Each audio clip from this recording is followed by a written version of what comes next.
primera carta a los Corintios, capítulo 15, versículo número 14, por favor. Y ahorita nuestros hermanitos nos hacen el favor de presentarlo en la pantalla. Y la dice la palabra de Dios así: y si Cristo no resucitó, vana es entonces nuestra predicación, vana es también nuestra fe. Vamos a orar, amados hermanos. Vamos a inclinar nuestro rostro en señal de reverencia a nuestro Dios. Amado Dios y Padre Celestial, gracias te damos en este hermoso día, Señor. Gracias porque tú tienes el control de todas las cosas. Gracias, maravilloso Dios, porque tú has traído una esperanza a nuestras vidas. Gracias por todas las cosas tan maravillosas, tan generosas, tan grandiosas que tú has traído a todos y cada una de nuestras familias, grandioso Señor. Hoy nos disponemos a recibir de ti esta maravillosa palabra, bendito Señor. Y permite que nuestros corazones la puedan recibir con gozo. Permite que nuestro entendimiento sea abierto, Señor, dispuesto a recibir lo que tú has decidido hoy compartir para estos hijos tuyos. Y gracias te doy por el hermoso y maravilloso privilegio que me permite de hablar de ti, de compartir tu bendita palabra, Señor. Gracias por este entendimiento que tú has puesto en mi vida, Señor, pero aún más gracias por la generosidad de compartir lo que tú has tenido guardado y develado para estos postreros días, Señor. Gracias, papito hermoso. Todo esto te lo pedimos y te lo agradecemos en el único nombre, que es por sobre todo nombre, en el nombre poderoso y glorioso de nuestro Señor Jesucristo. Amén y amén. Pueden tomar asiento, amados hermanos. Y bien, pues yo todavía estoy con la fiebre de la Semana Santa, y como ustedes podrán observar, pues de eso justamente tratará nuestra enseñanza. Vana es nuestra fe, amados hermanos, si Cristo no hubiese resucitado. Pero el tema de la resurrección va mucho más allá de que Cristo se haya levantado de los muertos y que la roca hubiese sido movida y que los discípulos hubieran ido a predicar, a compartir las buenas nuevas de salvación, una vez que nuestro Señor Jesucristo se alzó con la victoria. No olvidemos esta palabra, mis amados hermanos, victoria. Y hoy, con el poder del Espíritu Santo, deseo que todos y cada uno de nosotros salgamos más que victoriosos en este día. Y tratando el tema de la resurrección, mis amados hermanos, ¿por qué es tan importante que nosotros verifiquemos, más allá de lo que obviamente la Escritura enseña? Sabemos, ¿verdad? Y entendemos que la palabra de Dios pues es absoluta verdad. Pero la verdad, mis hermanos, no se puede negar. La verdad siempre va a prevalecer, la verdad siempre va a salir a la luz. Y la resurrección es una verdad, es un acontecimiento, es un hecho que es verídico. Y ahora, no sé si me pueden permitir el micrófono, por favor, para que mis hermanitos puedan participar. Una pregunta: ¿alguno de ustedes me podría decir un evento, un hecho, un acontecimiento que verifique que la resurrección es real? O sea, ¿alguien de ustedes tiene conocimiento, entendimiento de que me pueda dar una prueba fidedigna de que la resurrección verdaderamente existió? O sea, ¿qué elementos nosotros podríamos afirmar para decir que efectivamente la resurrección se dio? Aquí mi hermanita Luz, por favor, y allá mi hermanita Luz, si nos apoya, por favor.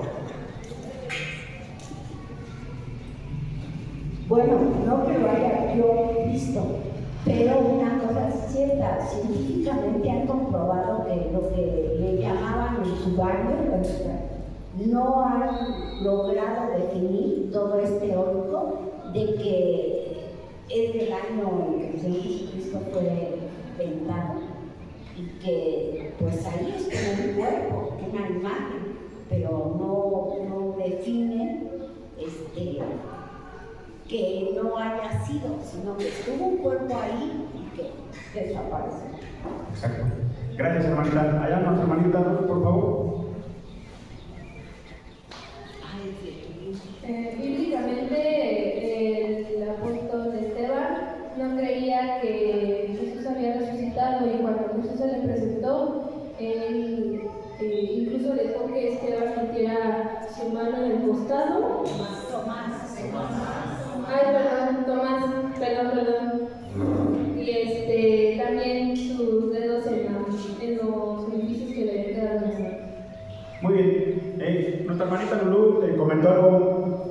claro. No lo vio. ¿Por qué tendría yo que creer en algo que no vi?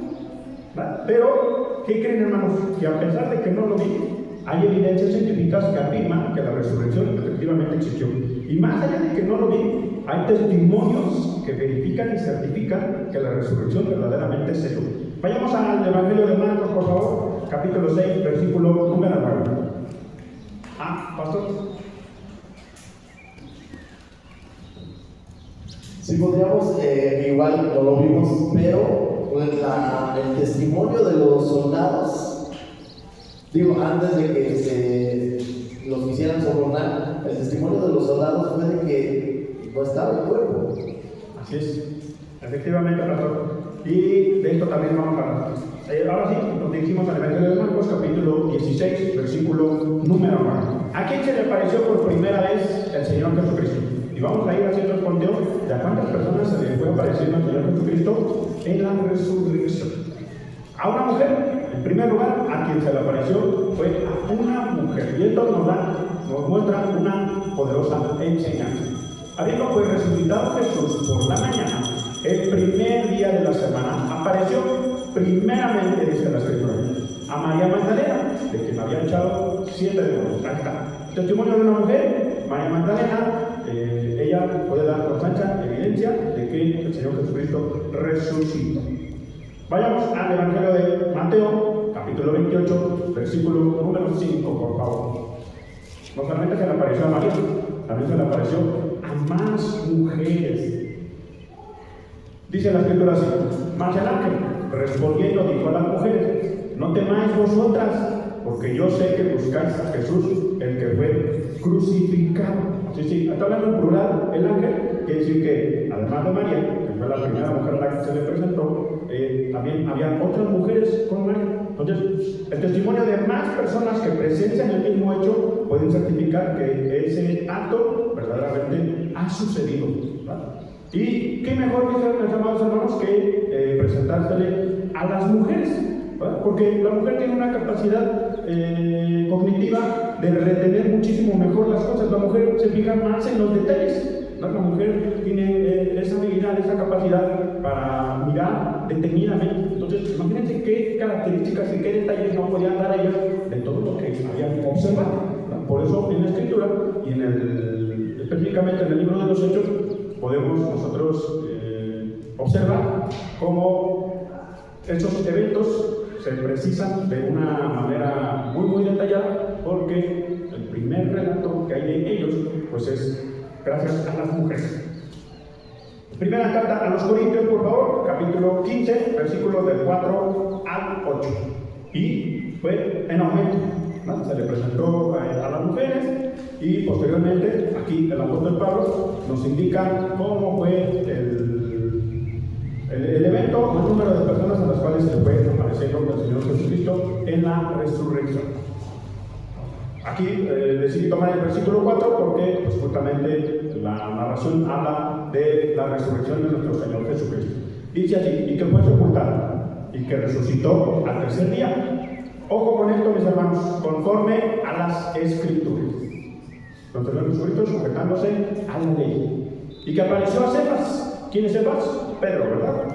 Y después a los 12. Y aquí ya va incluido el relato que nos hace mención nuestra hermana.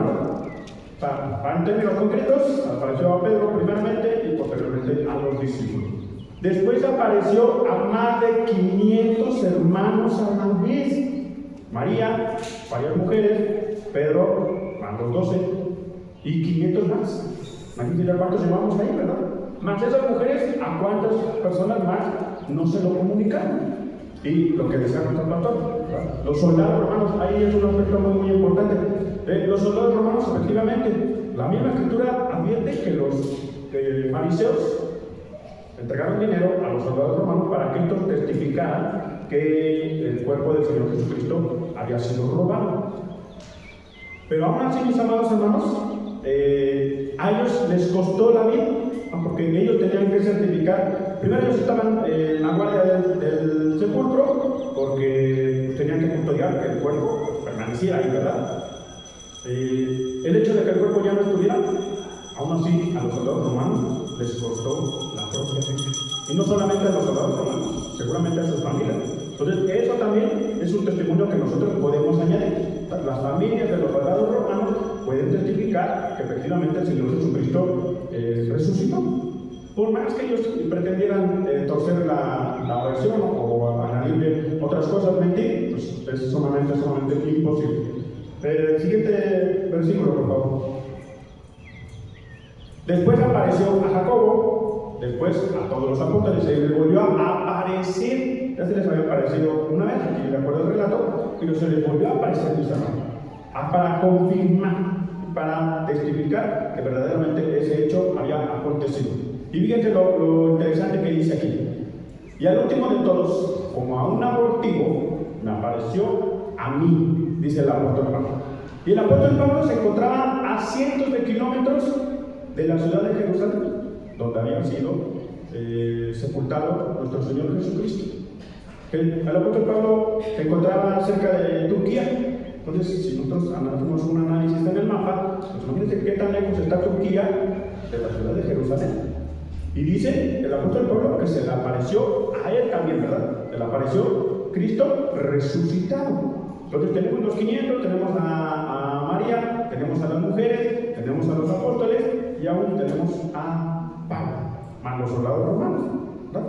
Y esto obviamente hizo que el evento y el testimonio de que nuestro Señor Jesucristo había resucitado pues se fuese propagando aún más. Vayamos al Evangelio de Mateo, por favor, capítulo 27, versículos 51 y 53. Pero no solamente, mis amados hermanos, se trata de que los seres humanos testifiquen este asombroso hecho, sino que la misma naturaleza también da testimonio de que el Señor Jesucristo ha resucitado. Y aquí está, dice, y he aquí, el velo del templo se rasgó en dos. Y el velo del templo, mis hermanos, pesaba kilos. O sea, estaba impresionante ese velo. Imagínate romperlo, rasgarlo. Y no solamente de abajo hacia arriba, que sería lo más fácil, ¿verdad? Lo más sencillo. Sino todo lo contrario. Dice que se rasgó de arriba a abajo. Y la tierra tembló. Y no fue cualquier temblor. Vamos a ver que ese temblor efectivamente está registrado. Y las rocas se partieron. Pero no cualquier roca. Aquí habla de prácticamente las placas tectónicas sufrieron una modificación. Ese tipo de rocas profundas, rocas que prácticamente le dan el sostén a la tierra. Y otra cosa, mis hermanos, y se abrieron los sepulcros. Y esto es a veces algo que pasamos por alto, ¿verdad? Porque a veces nada más nos centramos en los testimonios de las mujeres, de los discípulos, los 500 y demás. Pero hay algo aquí que da otro tipo de evidencia. Y se abrieron los sepulcros. Y muchos cuerpos de santos que habían dormido se levantaron. Imagínense ir caminando por la calle y después ver a mi mejor amigo, ver a mi familiar que ha resucitado también, que se levantó del sepulcro. Eso también da testimonio, ¿verdad? Porque yo voy a certificar. ¿En qué momento fue? Pues fue justamente cuando Jesús estaba entregando, cuando Jesús resucitó, perdón. Fue en ese justo momento. ¿Y a qué hora más o menos? Pues fueron a tales horas. Imagínense todos los testimonios consistentes que se fueron dando en ese momento. Y yo vi a mi familia, pues aquí está. Puedo dar testimonio. Y aquí está el acta de función. Y aquí está la tumba donde dormía mi ser querido. ¿No? Los creyentes. Y esos mismos creyentes pueden dar testimonio. Porque esos creyentes, hermanos, ¿cómo resucitaron? Porque escucharon la voz de Jesús, que les dijo, levántate, hay resucitado. Y ellos fueron los que se levantaron de las tumbas.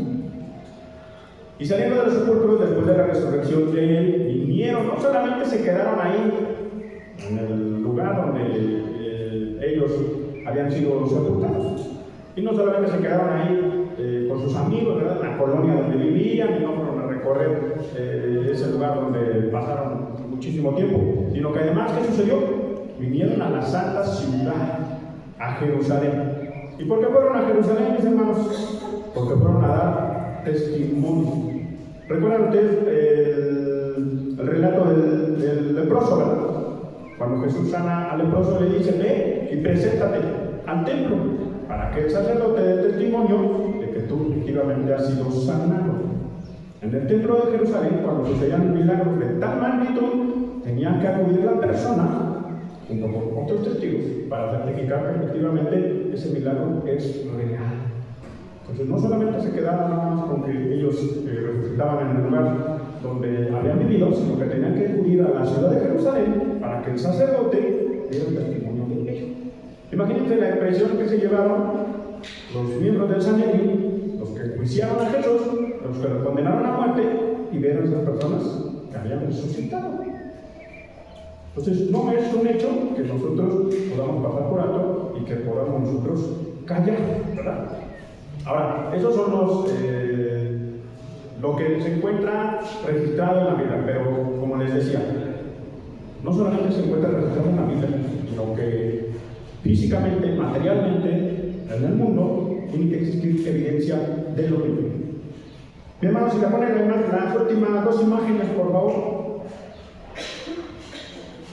No, de las que siguen. De las últimas que mandé el día de ayer, no, por favor. Me parece que las 5 y las 6. Las de ayer. Eso mero. Esta está bien, hermano. Gracias. Y además de eso, mis hermanos, sí recuerdan, ¿verdad? Que cuando el Señor Jesucristo estaba a punto de entregarle el Espíritu, dice la Escritura que hubo oscuridad en la tierra, y esto está certificado. Obviamente, en el tiempo de Jesús no había los avances tecnológicos que hoy tenemos, pero gracias a los avances tecnológicos de hoy se pueden hacer estudios para determinar que efectivamente ese acontecimiento sucedió. Hoy nosotros podemos determinar si hace 100 años hubo un eclipse, de qué tipo de eclipse hubo, con la duración del mismo, etc. Pues aquí también. Esto es obviamente una nota periodística, pero solamente decidí tomar el texto de lo que ahí se hace mención. Y se pueden rastrear eclipses hasta hace más de 5.000 años.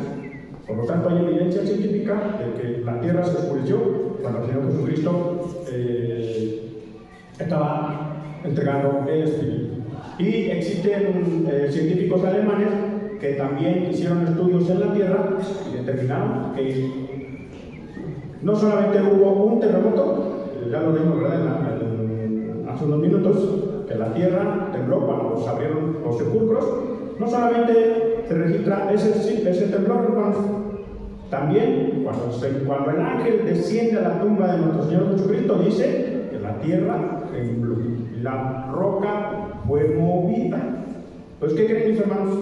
Existen estudios que determinan que efectivamente hubieron 2 temblores en ese mismo periodo de tiempo. Entonces certifican que efectivamente los 2 temblores que registra la palabra de Dios, pues realmente acontecieron, realmente ocurrieron. Ahí ustedes lo pueden leer.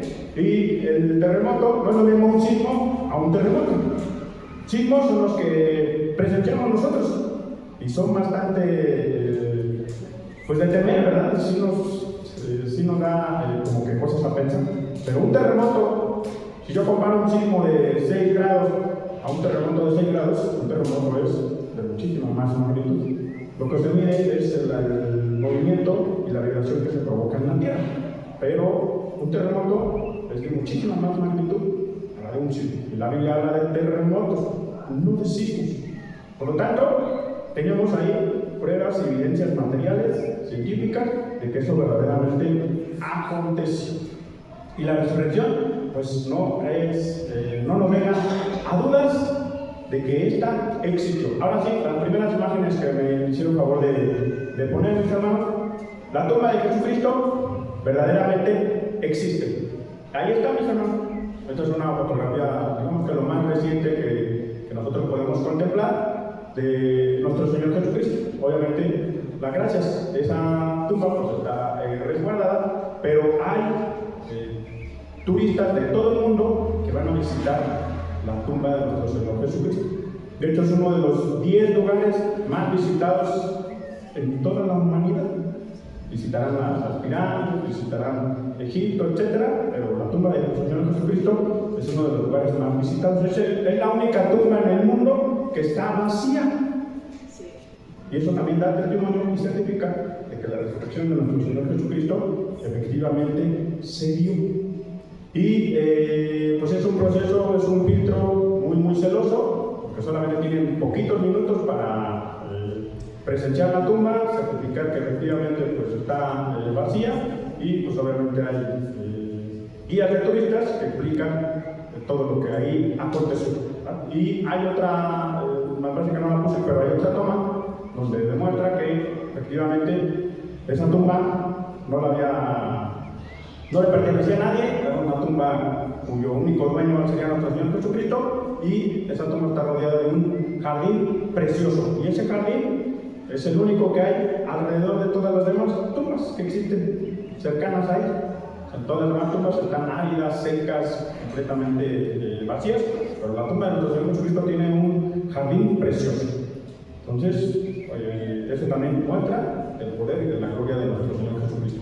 Y hay otro personaje, ¿verdad? Ya sabemos que Satanás pues, le gusta imitar mucho lo que Dios hace, y pues hay otro personaje, el creador de la, o bueno, digamos que no el creador, pero sí a quien se le atribuye el origen de la religión musulmana, Mahoma. Así la otra imagen, por favor.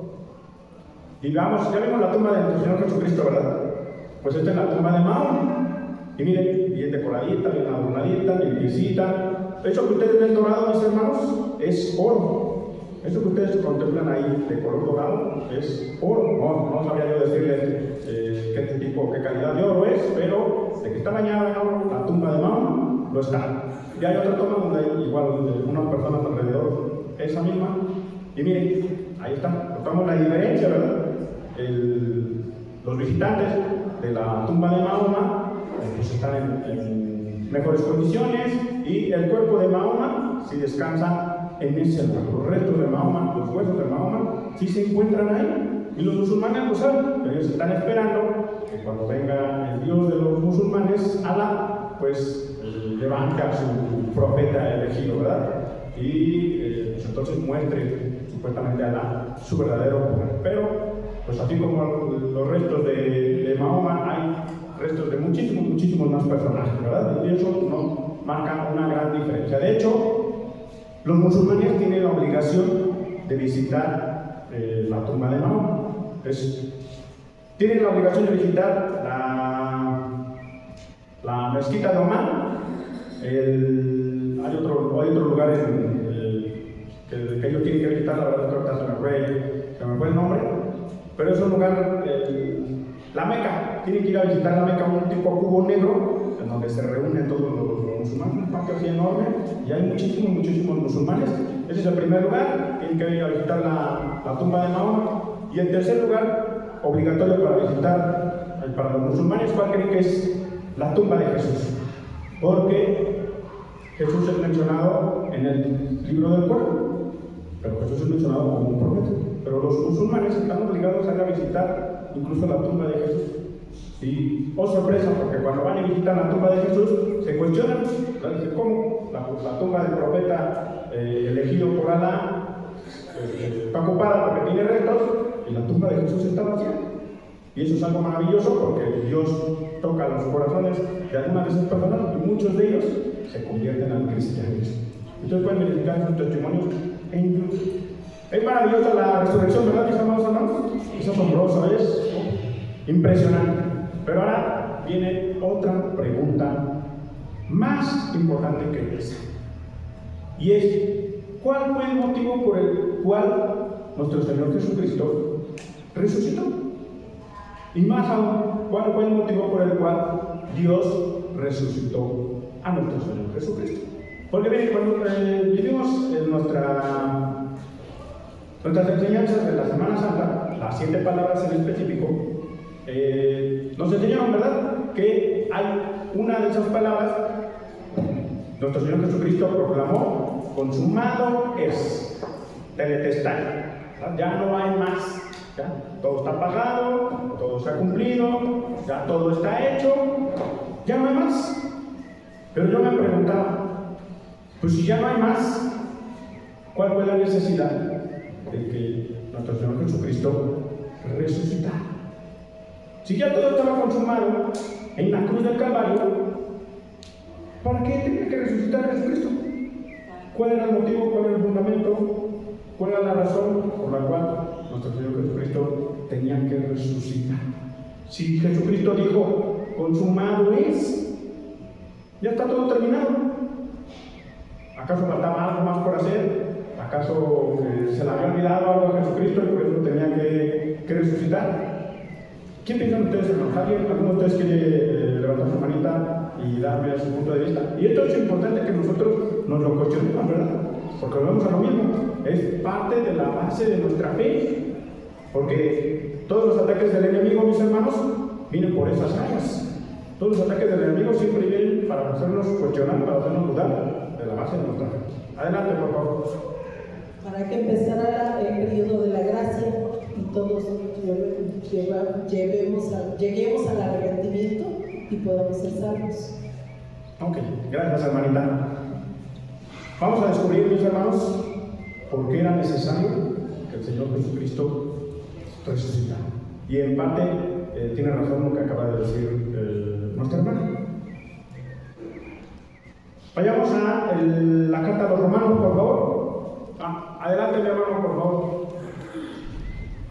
Porque ahí está basada nuestra fe. Si Cristo resucitó, también nosotros vamos a resucitar de los muertos, es la base de la fe. Muy bien, hermano, gracias.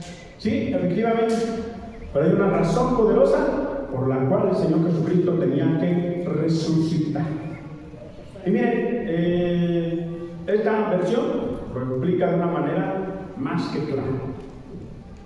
Dios entregó a Jesús para que muriera por nuestros pecados, ¿verdad? Cristo en la cruz dijo, consumado es, ya pagué por ellos. Le quitó las llaves del dominio del imperio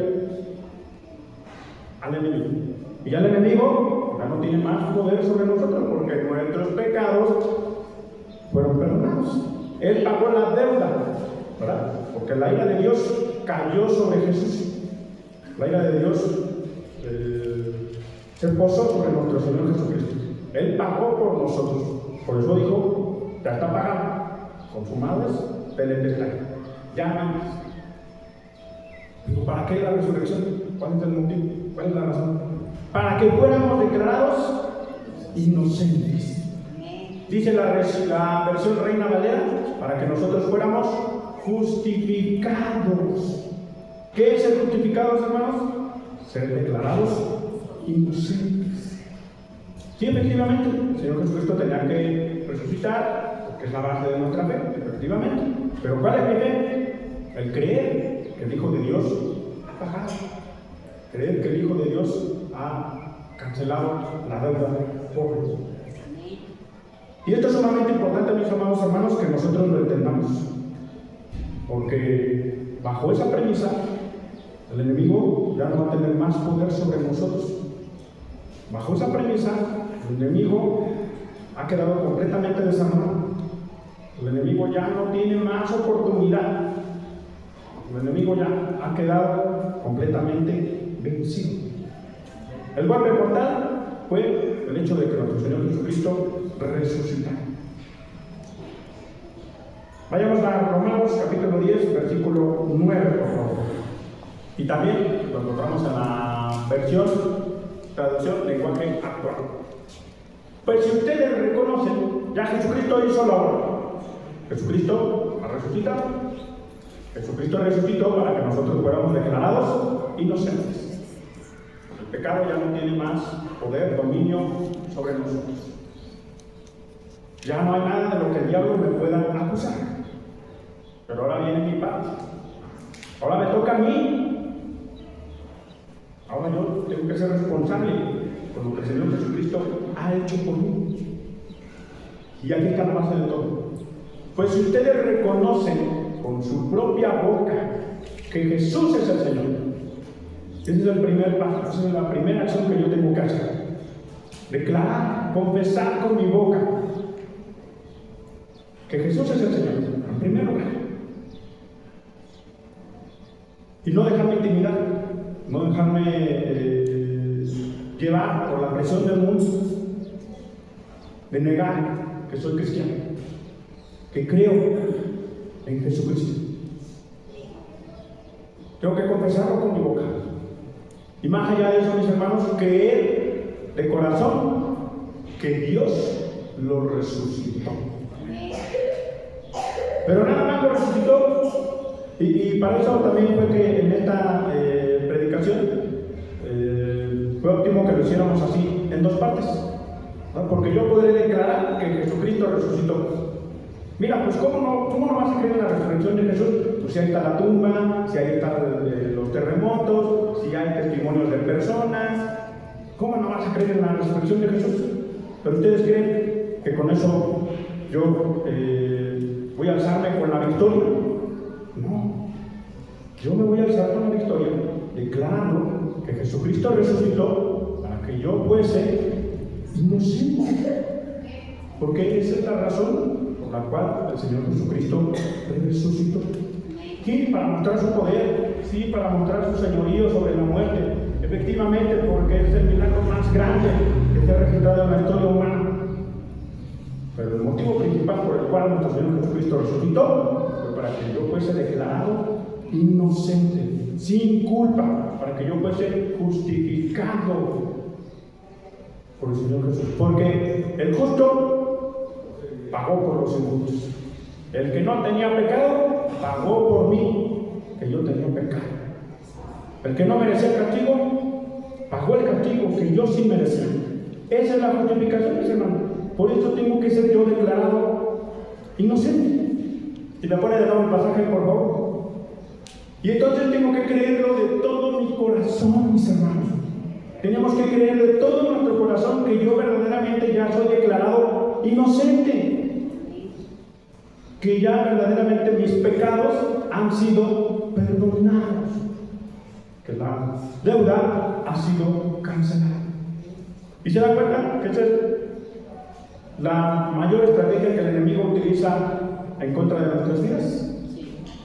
Pero es que hace 10 años te equivocaste. Pero es que cometiste el error. Recuerda que hace un mes hiciste estas cosas, actuaste de esta manera. ¿Sabe qué tengo que hacer, hermanos? Decirle al enemigo: la deuda ya ha sido cancelada. Soy justificado, soy declarado inocente. Esta acta, este documento no dice que yo soy culpable, dice que yo soy inocente, pero lo tengo que creer de todo mi corazón. Entonces se librará del castigo que merece. El tormento, la acusación constante por parte del enemigo. Vayamos a Colosenses, por favor, capítulo 2, versículos del 13 al 15. Y aquí está la consumación de todo. Aquí está la consumación de todo. Aquí está el cumplimiento de todas las cosas. Pero antes, regresemos a Efesios capítulo 4, versículo 8 y del versículo al 10. Todos sabemos, ¿verdad?, que nuestro Señor Jesucristo resucitó. ¿Y a dónde fue? Después de que el Señor Jesús resucitó, fue sepultado y resucitó al tercer día, como dicen las Escrituras. ¿Y qué pasó? ¿A dónde fue? Y esto, mis hermanos, es sumamente importante. ¿Por qué tenía que resucitar el Señor Jesucristo? Para cumplir esto. Miren lo que dice Efesios 4, 8. Por lo cual dice: subiendo a lo alto, llevó cautiva la cautividad y dio dones a los hombres. Y esto, mis hermanos, nos detenemos ahí, por favor, en el versículo 8. Y esto, mis hermanos, parecía un pleonasmo, ¿verdad? Como cuando dicen: súbete para arriba, métete para adentro, cierra, este tipo de situaciones, ¿verdad? Pero tenemos que entenderlo con la mente de Dios. Y Dios decidió utilizar esos términos, esos conceptos, para que nosotros lo pudiéramos entender. ¿Cómo es eso de que llevó cautiva la cautividad? Bien podía haber dicho: pues, me llevé la cautividad y ya. Pero la Escritura dice que Cristo, subiendo a lo alto, llevó cautiva la cautividad. Versículo 9, por favor.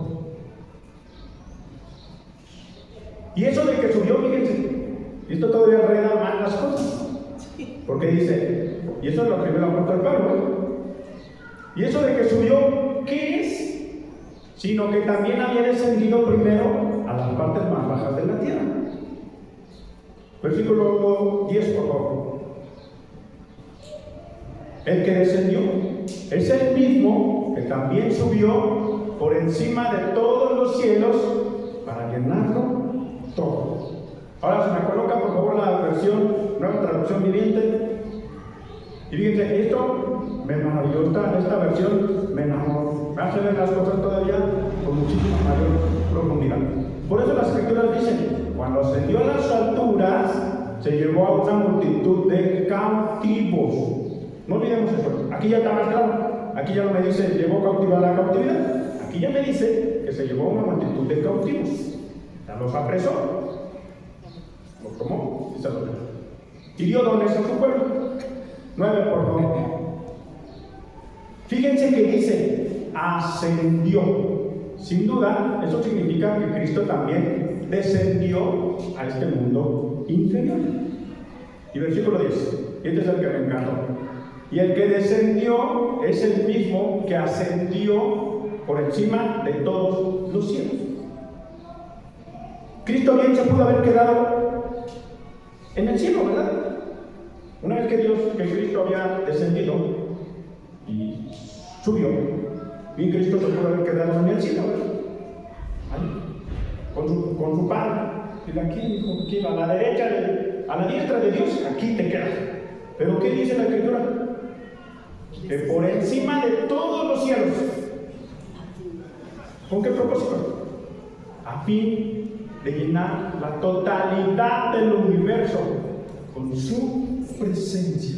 Por eso dice la carta a los Colosenses que Cristo lo sostiene todo con el poder de su palabra. Él lo llena todo, todo está sujeto bajo el poder de su palabra. Era necesario que Cristo subiera a lo más alto para poderlo cubrir completamente todo. Por eso, mis hermanos, ni aun en las profundidades del abismo hay algo que me pueda acusar. Ni aun por encima de los cielos hay algo que me pueda acusar. ¿Por qué? Porque Cristo lo cubrió todo con su presencia. Y versículo 8, por favor. Cuando ascendió a las alturas, se llevó a una multitud de cautivos. Ahora, ¿cuáles cautivos? O, como dice la versión Reina Valera, la más conocida por todos nosotros, llevó cautiva la cautividad. La cautividad. ¿Qué son los cautivos? Prisioneros.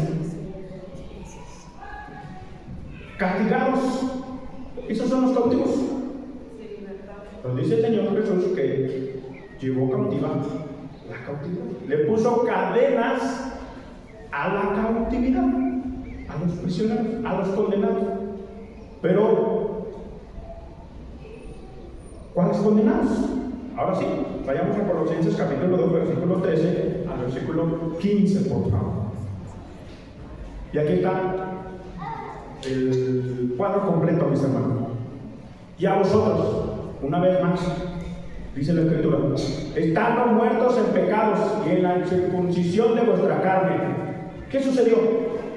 Cristo nos dio vida juntamente con Él. ¿Se dan cuenta? ¿Cuántas veces la Escritura tiene que recordarnos, mis hermanos, que la resurrección tenía el propósito, el objetivo de justificarme, de declararme inocente, perdonando todos mis pecados? Pero siguiente versículo. Y esto es lo más asombroso de todo. ¿Recuerdan lo que dice? Llevó cautivo en la cautividad. Anulando el acta de los decretos que había contra nosotros, que nos era contra, quitándola en medio y clavándola en la cruz. Amén. Había un acta en contra de nosotros, que nos era contra, que decía: robaste, mataste, mentiste, adulteraste, blasfemaste, has quebrantado la ley, no cumpliste con estos mandamientos, eres falso, tienes doble vida, etcétera, etcétera, etcétera, etcétera. Y esa acta la tomó el Señor Jesús. ¿Y qué sucedió? La quitó del medio, porque esa acta se interponía entre mi relación con Dios. Dios estaba allá, el acta estaba aquí en medio y yo estaba allá. ¿Y qué era lo único que miraba Dios? Pues el acta de los decretos que me era contrario, el acta que me mantenía cautivo, el acta que me mantenía prisionero. Mis delitos, mis pecados me mantenían prisionero, porque yo merecía el castigo, yo no merecía la salvación, yo no merecía la redención, yo no merecía ser declarado inocente, pero vino Cristo Jesús y tomó el acta de los decretos que me era contraria, la quitó del medio y la clavó en la cruz. Y ahora, ¿qué hay entre Dios y yo? Dios no ve el acta de los decretos. Dios no ve al hombre pecador que soy yo. Dios ve la imagen de su Hijo Jesús en mí. Dios a quien mira es a su Hijo Jesucristo. Porque gracias a Jesús yo he sido declarado inocente. Porque el justo pagó por el injusto. Para concluir, mis hermanos, necesitamos llevar a la cruz de Cristo todas aquellas cosas que nos pudieran mantener cautivos. Porque a veces solemos hablar mucho de libertad. A veces solemos hablar mucho de que somos completamente libres. De que gracias a Cristo soy libre. Efectivamente. Pero el acusador constantemente viene a susurrarme al oído, de decirme que no tengo perdón, que no merezco la gracia de Dios, que me he portado mal, que me he equivocado, que soy mal, que Dios se ha apartado de mí, que Dios ha quitado su gracia de mi vida. Pero necesito decirle al enemigo, a esas voces que vienen a susurrar a mi vida, que yo he sido declarado inocente, porque esa acta ha sido quitada y fue clavada en la cruz. ¿Y cómo fue que Cristo quitó esa acta que me era contrario? ¿Ustedes creen que Cristo vino y pidió permiso y le dijo, ¿qué crees? La niña quitar el acta que acusaba a Miguel. ¿Me das permiso, por favor? Que esta amable de prestármela. Diablo, ándale. Mira, no, Dios. Y ya se la quitó, ¿verdad? No. ¿Cómo se la quitó? Con autoridad, mis hermanos. Con autoridad, con poder, con dominio. Y yo como representante de Dios, ¿cómo tengo que hacerlo? Con autoridad. Con esa misma autoridad con la que Cristo decidió quitar y anular el acta de los decretos que me era contraria, que me acusaba, que me señalaba, me declaraba hombre pecador, yo también tengo que hacerlo, porque soy representante del reino de Dios en esta tierra. Y decirle al enemigo, tú no te llevas a mi familia le pertenece a Cristo, porque esta acta ya ha sido anulada, porque Cristo ya pagó por ella, porque Cristo ha venido a salvar a mi familia. Esta enfermedad no se va a enseñorear de mi vida, esta enfermedad no se va a enseñorear de mis seres amados, porque ya Cristo cargó con ella en esa cruz, porque ya Cristo decidió librarme de enfermedad. La muerte ya no tiene poder señorío sobre mi vida.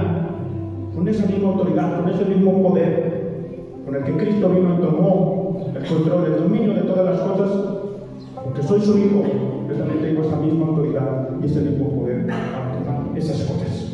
Amén, amados hermanos. Tenemos que creer con el corazón, declarar con nuestra boca que Cristo resucitó entre los muertos y creerlo en nuestro corazón. Vamos a orar, amados hermanos. Si cuentan ponerse de pie, por favor, para cerrar esta maravillosa enseñanza. Y podamos nosotros declarar victoria. Amén. Gracias te damos, papito hermoso. Gracias, maravilloso Señor, porque tú has sido bueno, generoso, espléndido con tus hijos, Señor. Gracias, papito precioso, porque tú has traído redención a nuestras vidas. Gracias porque tu Hijo Jesucristo vino a traernos la inocencia, Señor. Gracias porque hoy soy declarado justo. Gracias porque hoy soy declarado inocente. Porque tú pagaste por mí, Jesús. Porque tú decidiste llevarte todos mis pecados, Señor. Gracias. Hoy permítenos andar con esa verdadera libertad. Permítenos andar con esa verdadera inocencia, Señor. Porque somos tus hijos, amado Dios. Porque necesitamos de ti. Porque necesitamos de tu amor, de tu protección, de tu cuidado, de tu salvación. Gracias, papito hermoso, porque tú has provisto los medios para que nosotros podamos alcanzar la gracia, para que nosotros podamos alcanzar la salvación. Gracias porque tú descendiste a los infiernos y le levantaste las llaves al enemigo y te alzaste por lo alto de los cielos, Señor, y para llenarlo todo, para que hoy no haya duda de que tú reinas, de que tú gobiernas en todo el universo, de que tú eres el Rey de Reyes y Señor de Señores. Gracias, papito hermoso, porque tú nos das miles, millones de oportunidades en nuestro diario vivir. Te alabamos, te glorificamos, te exaltamos en el único nombre, que es por sobre todo nombre, en el nombre poderoso y glorioso de tu Hijo amado Jesús. Amén y amén, Señor. Gracias.